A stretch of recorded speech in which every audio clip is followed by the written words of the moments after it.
Welcome to Where the Words Happen. I'm Ken Lawson. Thank you for joining me in my second video. Please bear with me as I figure out the best way to set this up and film and edit these videos. This is very much a work in progress.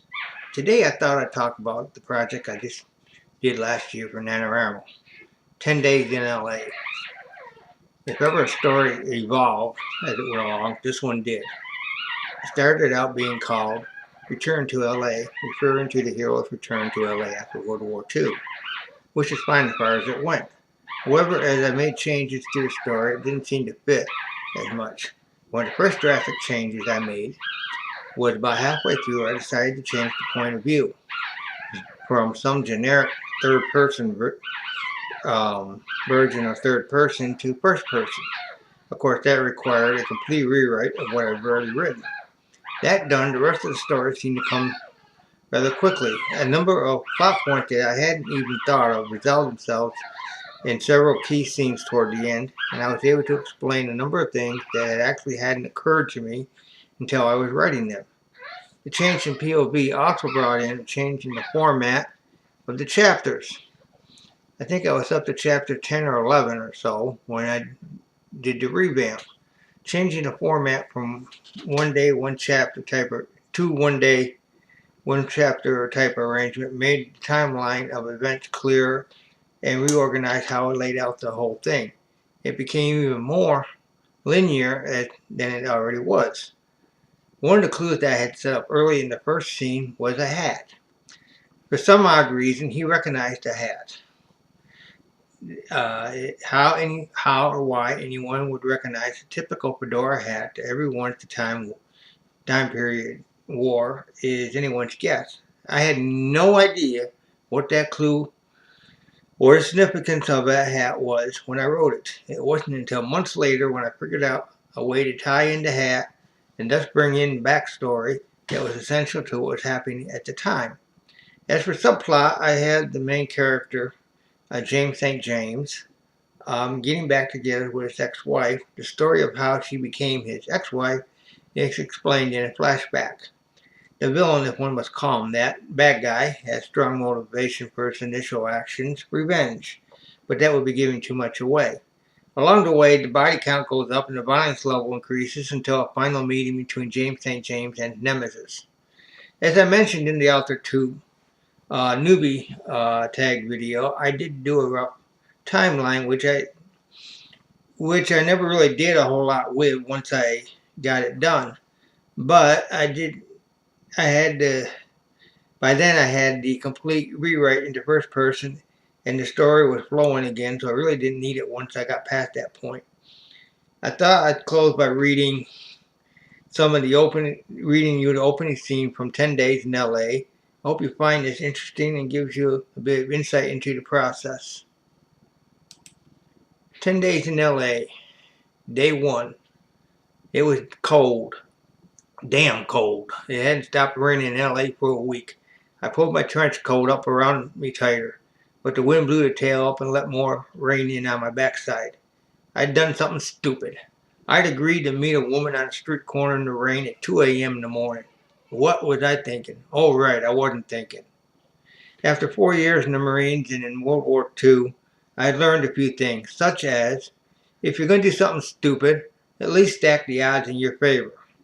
Thus, I had my .38 revolver in my trench coat pocket instead of the holster where it usually rolled. The rain had sort of let up, but it was still enough breeze to keep it cooler, even for LA. The idea in my wallet said, James St. James, P.I. But I hadn't been doing much detecting lately.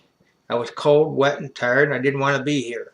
But I needed to pay the bills, and the money had been tight lately. Oh, right, that's why I was here, to get a job. I reached the appointed street corner and the lights from the storefront and the little theater next to the drugstore. I reflected off the puddles in the sidewalk. At one point, I saw my reflection in the window. 2 days' worth of beard covered my face under my fedora above the tan trench coat. In a lot of places, the rain had long since overflowed into the streets, making them a river of car fluids. The street light at the corner illuminated the intersection. By then, it was still plenty dark along the sides of the buildings. That's where she appeared to have come from. It was like magic. The dame appeared under the streetlight in her red leather coat and fedora hat. The hat and the coat did nothing to hide her figure. Her red hair reflected in the streetlight. As I closed in to talk to her, she moved ever so slightly, and in the light of the streetlight, I saw it, the damn glint of a gun barrel. Just as quickly as I saw it, I realized it was pointed at me. I fired. The .38 revolver bucked in my hand. The noise was deafening as it echoed off the sides of the building, bouncing off the plate glass windows, and slowly dying into the night. It seemed to slow down to a freeze frame. She moved her mouth to say something. By then, my gun had fired and drowning out anything she might have said. My shot was true. One single round went to a beautiful leather coat.